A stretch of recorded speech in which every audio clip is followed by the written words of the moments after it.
UGC का मामला बहुत आगे चला गया है। इस पर ज्यादा बात मेन स्ट्रीम मीडिया में नहीं दिखाई जा रही, लेकिन सच ये है कि जिस वक्त हिंदू एकता की बात की जा रही है उस वक्त यूजीसी के नियम लाकर ऐसा जातिगत विभाजन कर दिया गया कि एक तरफ स्वर्ण समाज बेहद गुस्से में है, वो कह रहा है कि उसके साथ अन्याय पर अन्याय हो रहा है, तो दूसरी तरफ ओबीसी समाज है वो भी अब खुलकर सड़कों पर उतर गया है। ओबीसी समाज जो है उसमें एससी एसटी एक साथ आ गए हैं। यूजीसी के सपोर्ट में जगह जगह प्रदर्शन हो रहा है। बीएचयू में ऐसा ही एक प्रोटेस्ट हुआ जिसमें खूब नारेबाजी की गई।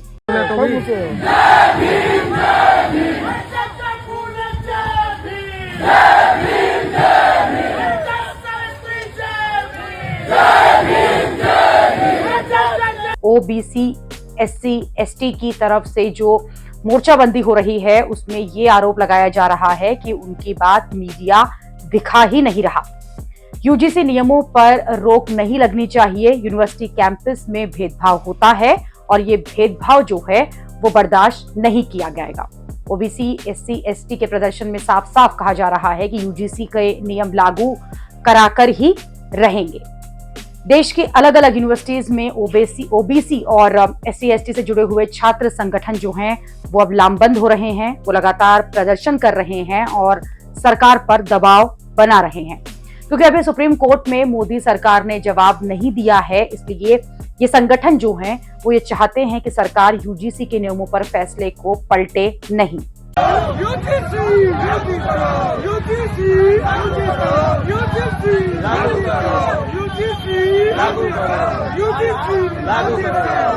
इसी तरह से दिल्ली यूनिवर्सिटी में भी प्रदर्शन चल रहा है।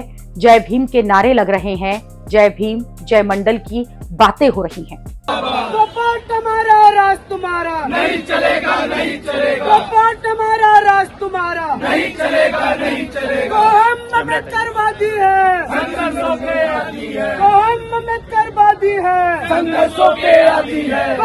जब भले ही सुप्रीम कोर्ट ने यूजीसी के नए नियमों पर रोक लगा दी है, लेकिन एससी एसटी और ओबीसी के जो छात्र हैं वो भी अब अड़ गए हैं कि यूजीसी के नियमों को जस का तस लागू किया जाए। मैं चाहता हूं, आए दिन जो पुलिस एनकाउंटर करती है, क्या सारे एनकाउंटर फेक हैं? जो आईपीसी के अंदर अलग अलग धाराओं में मुकदमे दर्ज होते हैं, क्या सारे मुकदमे झूठे दर्ज होते हैं? क्या सारे मुकदमे सच्चे दर्ज होते हैं? क्या लोगों को झूठा मुकदमा बना के जेल में नहीं डालते? जो दहेज उत्पीड़न के केसेस होते हैं उसमें सुप्रीम कोर्ट ने कई बार कहा है इन कानूनों का दुरुपयोग हो रहा है। अरे कानून तो बनेगा, उसका दुरुपयोग होने की संभावना भी रहती है, लेकिन इसका मतलब यह नहीं कानून को खत्म कर दो। उसके लिए बाकायदा प्रोविजन है इंडियन पिनल कोड के अंदर कि अगर कोई झूठा मुकदमा डालता है तो फॉल्स इंप्लीकेशन का मुकदमा दर्ज करके झूठा केस बनाने वाले के खिलाफ भी कार्रवाई की जा सकती है। मुझे बता दे, क्या किसी ब्राह्मण को उसके ब्राह्मण होने की वजह से कभी नंबर कम दिए गए? ऐसा कोई केस अभी तक क्या सामने आया? देश के अंदर किसी को घोड़ी पर बारात निकालने से सिर्फ इसलिए रोक दिया क्योंकि वो ब्राह्मण बनिया या ठाकुर था। क्या ऐसा केस आज तक कोई हमारे देश में किसी के सामने आया क्या? कोई बता दे, किसी भी ब्राह्मण बनिए ठाकुर को इसीलिए मूंछ रखने पर उसकी हत्या कर दी हो, घड़े छूने पर हत्या कर दी हो क्योंकि वो ब्राह्मण क्षत्रिय या वैश्य है? क्या ऐसा कोई केस सामने आया?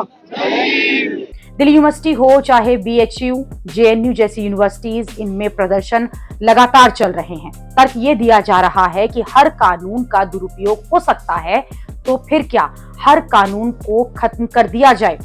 यूनिवर्सिटी में ऐसे नारे चल रहे हैं कि 15 का 7 85 को लात, ये नहीं चलेगा।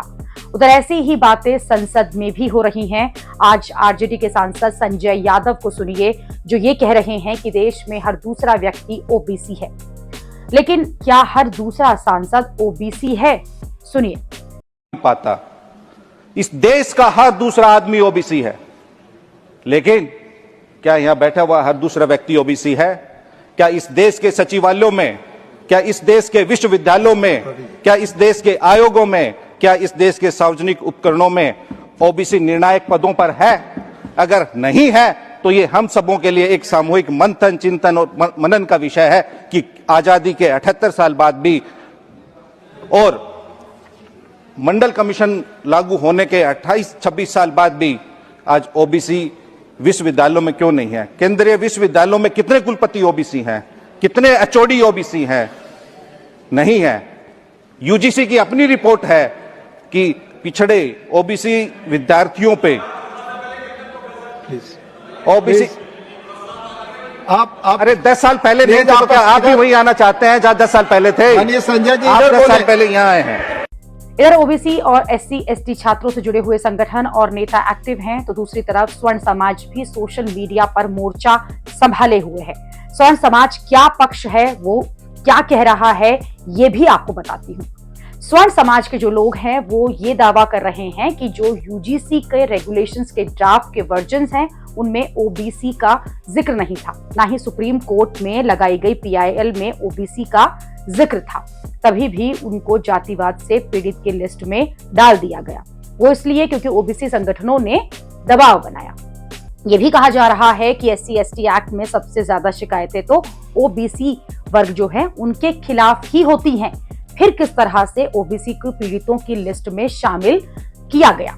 हालांकि इस तरह के डेटा का कोई पुख्ता सोर्स जो है वो नहीं है कि एससी एसटी एक्ट में लगा जो ज्यादातर आरोपी हैं वो ओबीसी समाज से होते हैं, क्योंकि ऐसा कोई रिकॉर्ड नहीं रखा जाता है, ना ही नेशनल लेवल पर ऐसा कोई डेटा जो है मौजूद है। ये कहा जा रहा है कि ओबीसी समाज तो सशक्त है, मजबूत है, इनके ऊपर ना कभी शोषण हुआ ना होता है, बल्कि यही वर्ग के लोग हैं जो ज्यादातर एससी एसटी समाज के लोगों को प्रताड़ित करते हैं। लेकिन बीजेपी ने अपनी राजनीतिक रोटियां सेकने के लिए जानबूझकर ओबीसी को यूजीसी में डाला है। स्वर्ण समाज के लोग भी सरकार पर दबाव बनाने का कोई मौका नहीं छोड़ रहे हैं और लगातार ये बोल रहे हैं कि यूजीसी के नियमों पर रोक तो ठीक है, लेकिन इसे वापस लेना होगा। स्वर्ण समाज के लोग ये कह रहे हैं कि तिलक, तराजू और तलवार नहीं सहेंगे अब अत्याचार। ये बात भी कही जा रही है कि बात सिर्फ यूजीसी तक ही नहीं है, बल्कि मामला अब कहीं आगे बढ़ गया है। बात तो अब आरक्षण की सीमा को 50% से बढ़ाकर 85% तक करने की हो रही है, जो बात राहुल गांधी और विपक्ष के कई नेता कह चुके हैं। कुल मिलाकर यूजीसी का मामला ठंडा पड़ता नहीं दिख रहा है। भले ही ये जो मुद्दा है वो न्यूज चैनल से गायब हो गया, लेकिन शांत ये नहीं हुआ है।